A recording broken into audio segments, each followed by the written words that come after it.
মোহাম্মদের সৌজন্যে vote and ব্যালটের এই আয়োজনে নির্বাচন পরবর্তী ফলাফল ঘোষণার পরে সেই প্রতিক্রিয়ার এই সময়টা চলছে। আমরা আরও বিস্তারিত প্রতিক্রিয়া জানতে চাই।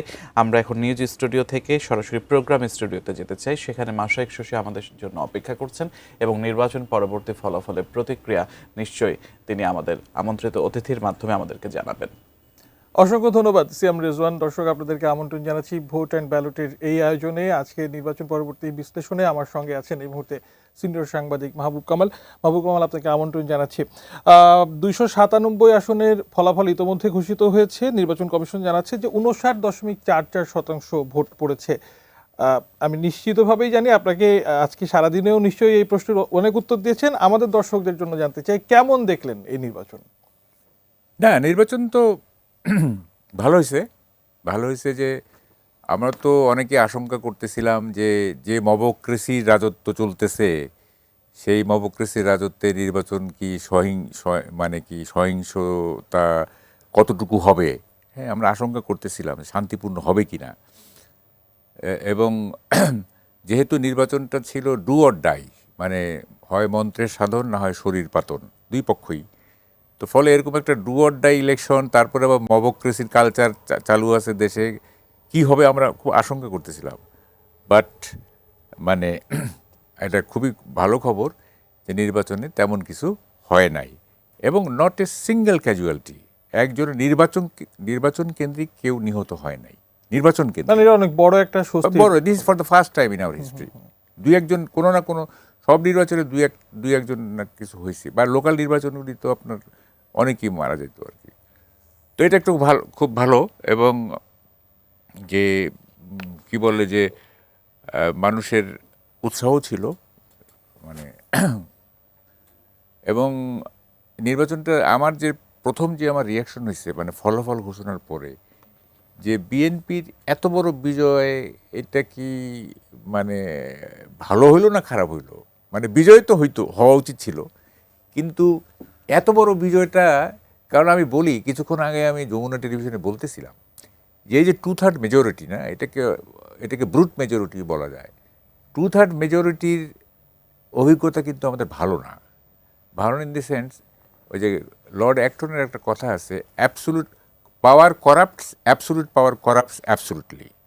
আপনি যখন অনেক বেশি ক্ষমতা পেয়ে যাবেন তখন হয় কি, ইট টেন্ডস টু করাপশন।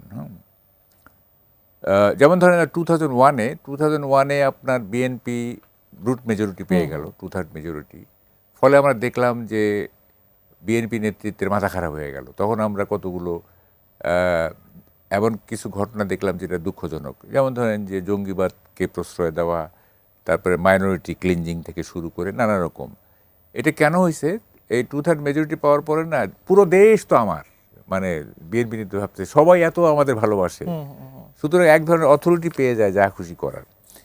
সিমিলারলি 2009-এ যখন আওয়ামী লীগ 2/3 মেজরিটি পাইল, তখন শেখ হাসিনার মাথা খারাপ হয়ে গেল। সব পুরো দেশ আমার, হ্যাঁ। তখন ওই যে যা খুশি তাই করলো, ধরেন যে তত্ত্বাবধায়ক সরকার বাতিল করে দিল ইত্যাদি। মানে সংবিধানে অনেকটা মানে নিজের ইচ্ছা মতো পরিবর্তন বা যে কোনো বিল আসলে আটকানোর কেউ ছিল না। তাহলে এখন যেই সংসদটা গঠিত হতে যাচ্ছে, জামাত এখন পর্যন্ত যেই সিটগুলো পেয়েছে, মানে 5 আগস্ট পরবর্তী সময়ে যে সকল মানে কথাগুলো বা বাক্যমালা আমরা শুনেছি যে একক কর্তৃত্ববাদী সরকার যেন আর না বসে, বা এমন ভূমিধস বিজয় নিয়ে কেউ যেন ক্ষমতাতে না আসে, তার একটি পরিবর্তন দরকার, এই নির্বাচন ব্যবস্থার পরিবর্তন দরকার। কিন্তু বাস্তবতা হলো একটা ফলাফল সেটা তো এসেছে। তাহলে বিএনপি কি অতীত থেকে নিজে শিক্ষা নিয়ে নিজেই সুপথে হাঁটবে, নাকি জামাতকে চেক অ্যান্ড ব্যালেন্সের কাজটা করতে হবে? না, আপনার ওরকম তো কথা ছিল না যে আপনার 2/3 মেজরিটি, এটা নিয়ে কোনো কথাও হয়নি। কথাটা হচ্ছে যে আমি বিশেষ করে পিআর সিস্টেমকে কেন এত প্রেফার করি। আমি কিন্তু গত 15 বছর ধরে পিআর সিস্টেমের পক্ষে কথা বলে যাচ্ছিলাম। এটার কারণটা হচ্ছে যে পিআর সিস্টেমে হয় কি, সরকার একটু থাকে, সাইজে থাকে, যে যা খুশি করতে পারে না। কারণ পিআর সিস্টেমে ধরেন যে এক ধরনের কোয়ালিশন হয়, হ্যাঁ। কারণ যেহেতু ভোটের পার্সেন্টেজ সিট হয়, তখন দেখা যায় যে মানে বিরোধী দলের আসন সংখ্যা অনেক বেশি হয়। তখন সরকার একটা ভয়ে থাকে যে যেহেতু এককভাবে ক্ষমতা গঠন করা যাবে না আমাদের দেশে যদি পিআর সিস্টেম হয়, তখন যে বিরোধী দল যদি নো কনফিডেন্স আনে তাইলে অনাস্থা ভোটে সরকার পড়ে যাবে। সুতরাং একটা সাইজে থাকে, মানে 151 পাওয়াটা আমাদের দেশে পিআর সিস্টেমে খুবই টাফ।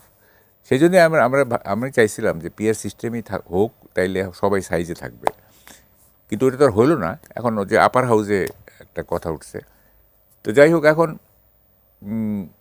যেহেতু আমরা ওয়েস্টমিনিস্টারে আছি এখন, ওয়েস্টমিনিস্টার ডেমোক্রেসিতে, সুতরাং এখানে এত বেশি সিট পেয়ে গেলে আপনার পেয়ে গেছে তো অলরেডি, তো এইটা তাদের জন্য মাথাটা ঠান্ডা রাখে যে মানে দেখেন পপুলারিটি খুব একটা ভঙ্গুর একটা জিনিস, একটা ফ্র্যাগাইল একটা জিনিস। হ্যাঁ, আজকে আপনার পপুলারিটি মানে নষ্ট হইতে 1 সেকেন্ডও লাগবে না, 1 সেকেন্ডও লাগবে না। হ্যাঁ, তো ফলে এত লোক আমাদের ভালোবাসে, আমরা এত পপুলার, এইটা ভেবে যদি আমরা মনে করি যা খুশি করার লাইসেন্স পেয়ে গেলাম, এটা ভুল হবে। কারণ বঙ্গবন্ধুর মতো লোক মানে কিছুদিনের মধ্যেই তো আনপপুলার হয়ে গেছে। 72 সালে যার অঙ্গুলি হেলনে বঙ্গোপসাগরের ঢেউ পর্যন্ত থেমে যাইত, এত পপুলার, কিন্তু কি হলো, তার মৃত্যুতে তার জানাজাও পড়ানো গেল না। হ্যাঁ, তো যাই হোক, সেটা অবশ্য তখনকার যে রাষ্ট্র ক্ষমতা যারা ছিল তাদের কারণেও জানাজাটা সেইভাবে পড়ানো যায় নাই। যদিও মানে সুযোগ দেওয়া হইতো তাহলে হয়তো বিশাল জানাজা হইতো, সেটা ভিন্ন প্রশ্ন। তো কথাটা হচ্ছে পপুলারিটি এইটা খুব ভঙ্গুর একটা জিনিস। এইটাকে মনে করার কোনো কারণ নাই যে আজকে আমাকে লোকজন ভোট দিছে, সুতরাং এই পপুলারিটি এইটা আমার সারা জীবনের জন্য, এটা মনে করার কোনো কারণ নেই, একেবারেই উল্টে যেতে পারে। হ্যাঁ, সো আমি বলবো যে বিএনপি নেতৃত্ব, বিশেষ করে তারেক রহমানের মাথাটা ঠান্ডা রাখতে হবে। হ্যাঁ, মানুষ আমাদের ভোট দিছে। আমি অবশ্য মানে প্রধানমন্ত্রী তারেক রহমানকে আপনি কেমন দেখতে চান সে প্রশ্ন আমি আসবো নিশ্চয়ই এই আজকের এই আলোচনাতেই। আমি তার আগে জানতে চাই যে ফলাফল যেটা আসলো সেটা আপনি একজন বিশ্লেষক হিসেবে এটা কি অনুমতি ছিল? হ্যাঁ, অনুমতি ছিল, মানে 2/3 মেজরিটি বিএনপি পাবে বা জামাত বা এখানে শুনেন, কেউ একটা ধারণা করছিলেন, বিশেষ করে ইউনিভার্সিটিগুলির যে ছাত্র সংসদের নির্বাচন, রাকসু তারপরে এগুলিতে সব শিবির জিতছিল, তাই না? এটা একটা ফ্যাক্টর ছিল। তারপরে আর একটা হচ্ছে যে জামাত যে একটা হাইপ তুলতে পারছিল, এবং যেহেতু 5ই আগস্টের পরে বিএনপি বেশি চাঁদাবাজি করছে গ্রাসরুট লেভেলে, এটা তো অস্বীকার করার কোনো উপায় নেই, কারণ এটা তো স্বীকৃত। কারণ বিএনপির হাইকমান্ড থেকে 7,000 কর্মীকে তো বহিষ্কার করা হয়েছে। সো যেহেতু বেশি চাঁদাবাজি করছে, কম্পারেটিভলি জামাত কম চাঁদাবাজি করছে। তারপর ধর্মীয় কার্ড একটা ব্যাপার আছে, রিলিজিয়াস একটা কার্ড আছে। সো রিলিজিয়াস কার্ড প্লাস ছাত্র সমাজের মধ্যে একটা দেখা গেছে যে ছাত্র শিবিরের প্রতি এক ধরনের সমর্থন, প্লাস হচ্ছে যে এইসব চাঁদাবাজি খুব একটা করে নেয়, তাদেরকে একটা সৎ হিসেবে জানে সবাই। অনেকে ভাবছিল যে জামাত বোধহয় খুব ভালো করবে, অনেকে ভাবছিল, কিন্তু পার্সোনালি আমি ভাবি নাই ইন দ্য সেন্স যে অ্যাকচুয়ালি জামাতের তো পপুলার ভোট কত ছিল, নট এক্সিডিং 10%, 10% তো বেশি না। এটা কত হবে, বাড়লে কত হবে, বড় তো 15% বা 20%, তাতে তো কিছু যায় আসে না, তাই না? সো বিএনপি জিতবে, এটা আমি পার্সোনালি এটা বুঝতাম আর কি। এবারে না বোঝার কোনো কারণ নাই, কারণ বিএনপি তো গ্রাসরুট লেভেলে বিএনপির তো বিরাট সংগঠন, অনেক বড় সংগঠন। তারপরে হলো যে অ্যান্টি আওয়ামী লীগ প্ল্যাটফর্ম বলতে তো আসলে বিএনপিকেই বোঝায়। বাংলাদেশ তো 2 ভাগে বিভক্ত, একটা আওয়ামী লীগ, একটা অ্যান্টি আওয়ামী লীগ। এখন অ্যান্টি আওয়ামী লীগের নানা প্ল্যাটফর্ম আছে, জামাত একটা প্ল্যাটফর্ম, তারপরে বিএনপি একটা প্ল্যাটফর্ম, আরও অনেকগুলো আছে। এগুলোর মধ্যে বিগেস্ট প্ল্যাটফর্মটা হচ্ছে বিএনপি। হ্যাঁ, কারণ এটা দীর্ঘদিন ধরে আওয়ামী লীগের বিরুদ্ধে রাজনীতি করে আসতেছে, ফলে এটা সংগঠন অনেক বড়। এবং বিএনপি এমন কিছু করে নাই যে তাদের ভোট কমতে পারে, বরং তারেক রহমান দেশে আসার পরে উনি যেভাবে রাজনীতিটা ডিল করছেন, যেভাবে তার নির্বাচনী প্রচারণা যেভাবে উনি ডিল করছেন, হ্যাঁ, খুব ম্যাচিউরড ওয়েতে উনি ডিল করছেন বিষয়টা, ফলে বিএনপি জিতবে। এটা খুব অনেকের ভিতরে একটা ধারণা ছিল, যেহেতু মানে দীর্ঘদিন পর একটা নির্বাচনে বিএনপি যাচ্ছে এবং মানে প্রত্যাশিতভাবেই যে ভালো ফলাফল করলে ক্ষমতাতেও আসতে পারে, হয়তো বা বিদ্রোহী প্রার্থীর একটা বড় ফ্যাক্টর হবে। হ্যাঁ, এইটা একটা ছিল যে বিদ্রোহী প্রার্থীরা একটা বড় ফ্যাক্টর হইতে পারে। সেটা তো হলো না।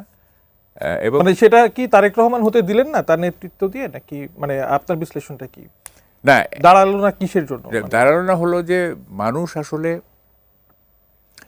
মানে ইন দ্য ফাইনাল অ্যানালাইসিস মানুষ আসলে এই সরকার থেকে মুক্তি চাইছে।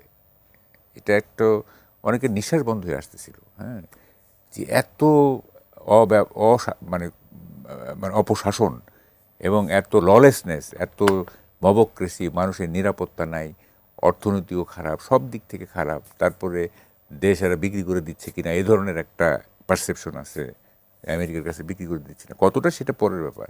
সবটা মিলিয়ে মানুষ একটা নিষ্কৃতি চাইছে, এখান থেকে একটা মুক্তি চাইছে, হ্যাঁ, যে একটা ইলেকটেড বডি আসুক, তারা অ্যাটলিস্ট জবাবদিহিমূলক হবে। এই ইন্টারিম গভর্নমেন্ট তো কোনো জবাবদিহিতা নাই, কোনো জবাব, কে তাকে প্রশ্ন করে বলেন আপনি? এত নির্বিঘ্ন দেশ শাসন করে গেলেন ইউনূস সাহেব, হ্যাঁ, কেউ তাকে প্রশ্ন করলো না, এত কিছু করে গেলেন। এবার প্রশ্ন করলেও সে উত্তর কি দেওয়ার জন্য বাধ্য, বা উত্তর যেভাবে দিয়েছেন তাতে কি আপনি সন্তুষ্ট হয়েছেন কখনো? না না না, তার কি উত্তর? উনি তো কতগুলি ফলস ড্রিম দেখাইছেন, আমাদের কতগুলি মিথ্যা স্বপ্ন আমাদের দেখাইছেন, হ্যাঁ, কতগুলি মিথ্যা স্বপ্ন দেখাইছেন। এবং এই যে নির্বাচনটা যে ভালো হলো না, এটাও কিন্তু তার ক্রেডিট না, এই অল ক্রেডিট গোজ টু সেনাবাহিনী। সেনাবাহিনী নির্বাচনটাকে, সেনাবাহিনী তার শেষ খেলাটা দেখাই দিল যে। কিন্তু মাহবুব কামাল ভাই, মানে নির্বাচন এটা ধরেন ইলেকশন কমিশনের অধীনে নিশ্চিতভাবে হয়েছে, কিন্তু লজিস্টিক্স সাপোর্ট বলি বা পুরা ম্যানেজমেন্টের মানে এক্ষেত্রেও একটু ক্রেডিট দিচ্ছেন না সরকারকে? না না না, সরকার কি মানে দেখেন, এই যে আপনার গত 16-17 মাস ধরে যে আর্মি ইনঅ্যাক্টিভ থাকলো না, ইনঅ্যাক্টিভ থাকলো তো, এবং সিলেক্টিভলি অ্যাক্ট করলো। যেমন গোপালগঞ্জে যেহেতু এনসিপি আক্রান্ত হয়েছিল, তখন ওখানে অ্যাক্ট করলো আর্মি, তো সিলেক্টিভলি। এইটা আপনার চিফ অ্যাডভাইজারের বা সরকারের কারণে এটা হয়েছে। সরকার ওখানে অ্যাক্টিভ হইতে বলছে, হাইপার অ্যাক্টিভ হইতে বলছে, হয়েছে। অন্যান্যগুলি সরকার অ্যাক্টিভ হইতে বলে নাই। যেমন ধরেন যে প্রথম আলো এবং ডেইলি স্টারে যখন আগুন দিল, আর্মি ছিল না এখানে, but they did not get any instruction from Jamuna, so তারা অ্যাক্ট করে নাই। চিফ অ্যাডভাইজারকে তো আর অ্যাভয়েড করে তো কোনো অ্যাক্ট করতে পারে না, তাই না, যেহেতু সরকার প্রধান উনি। তো সরকার সেভাবে তাদেরকে ডিল করছে, তো ফলে আরবি মবক্রেসি দূর করার ব্যাপারে কোনো ভূমিকা রাখে নাই। বাট অ্যাট দ্য এন্ড, শেষের দিকে আর্মি তারা ডিসাইড করছে যে না, এনাফ ইজ এনাফ, এটা এনাফ ইজ এনাফ, এই দেশটাকে ধ্বংস করতে দেওয়া যায় না, হ্যাঁ, আমাদের অ্যাক্ট করতে হবে। কিংবা সরকারেরও তো এই অনুধাবন আসতে পারে যে অতীতে যা হয়েছে হয়েছে, অন্তত যে কোনো মূল্যে একটা ভালো নির্বাচন উপহার দিয়ে যায়, মানে সেটাই বা আপনি মনে করছেন না কেন? সেটা একটা হইতে পারে, but there are many doubts আচ্ছা, যে তারা চাইছিল কিনা। যেমন ধরেন যে প্রথম দিকে বলছে যে নির্বাচনের ফলাফল দিতে 3 দিন লাগবে, এ বলছে না। তারপরে আলী রিয়াজ বলছিল না যে 180 দিনের মধ্যে 180 দিন লাগবে এটা ইনকর্পোরেট করতে। তাতে কি হলো? আলটিমেটলি তো এটা হইলো না, এবং ইমিডিয়েট পরেই তো রেজাল্ট দিতে হইলো। এগুলো চাপ। আমার মনে হয় এই ধরনের বিশ্লেষণগুলো সামনে আরো চলবে। এগুলো চাপের কারণেই তো হয়েছে। এটা ধরেন যে সেনাবাহিনীর পক্ষ থেকে চাপ থাকতে পারে, I am not sure about it. হয়তো সেনাবাহিনী বলছে না, না, মানে ইমিডিয়েটলি ইলেক্টেড গভর্নমেন্টের কাছে ক্ষমতা হয়। এবং আপনার খেয়াল আছে, আপনার আর্মি চিফ তো বলছিলেন যে 18 মাস পরে নির্বাচন হবে, এবং 18 মাসের মধ্যে 18 মাসের পরে হইলো, এবং পরেই হইলো। এবং আমার তো মনে হয় যে এই দীর্ঘ 18 মাসের যে বিরক্তি, আর্মিকে যেভাবে হিউমিলিয়েট করা হয়েছে, ক্যান্টনমেন্ট উড়াই দেওয়া হবে, এই হবে সেই হবে, কত কিছু হয়েছে না, সেদিনও তো একজন মিলিটারি পুলিশকে যেভাবে ই করছে, এগুলো এরা সহ্য করে নিছে যে ঠিক আছে, আমরা শেষ খেলাটা দেখাই দিব, হ্যাঁ, দেখাইছে। এবং শেষ খেলাটা অন্তত একটা মানে সুষ্ঠু নির্বাচনের মাধ্যমেই হলো। হ্যাঁ, এবং সিংহভাগ ক্রেডিট হচ্ছে মানে সেনাবাহিনীর, সিংহভাগ ক্রেডিট, সবারই ক্রেডিট আছে, বাট মোস্টলি সেনাবাহিনীর এটা ক্রেডিট। সেনাবাহিনী যদি অ্যাক্ট না করতো, দেখতেন মবক্রেসি কি অবস্থা দাঁড়ায়। মানে স্বতন্ত্র প্রার্থী রুমিন ফারহানাও তিনিও তার প্রতিক্রিয়াতে বলছিলেন যে মানে সেনাবাহিনীর প্রতি কৃতজ্ঞতা। এই আলোচনা আরো চলবে। না, আপনি কি জানি বলতেছিলাম, সেনাবাহিনী ধরেন যে মানে এটা বোঝাই যায় যে, যেমন ধরেন যে ইলেকশনের আগের রাতে যে কাণ্ডগুলি হচ্ছিল, হ্যাঁ, সেগুলো থেকেই মানে অন্তত নির্বাচনমুখী একক যে যাত্রাটা, সেখানে যে শেষ পর্যন্ত আসতে পারলো সকলে, এটা মনে হয় একটা বড় মানে সফলতার নির্ণায়ক হতেই পারে। এবং এখানে সেনাবাহিনীর একটা ভূমিকা আছে, তারা তো এগুলো ইমিডিয়েটলি অ্যাক্ট করছে। মাহমুদ কামাল ভাই, আমাদের এই আলোচনা চলবে, আমাদেরকে আবারও স্টুডিওতে যেতে হচ্ছে। সহকর্মী সিয়াম রেজওয়ান সেখানে অপেক্ষা করছেন। সিয়াম, আপনার কাছে আবারও।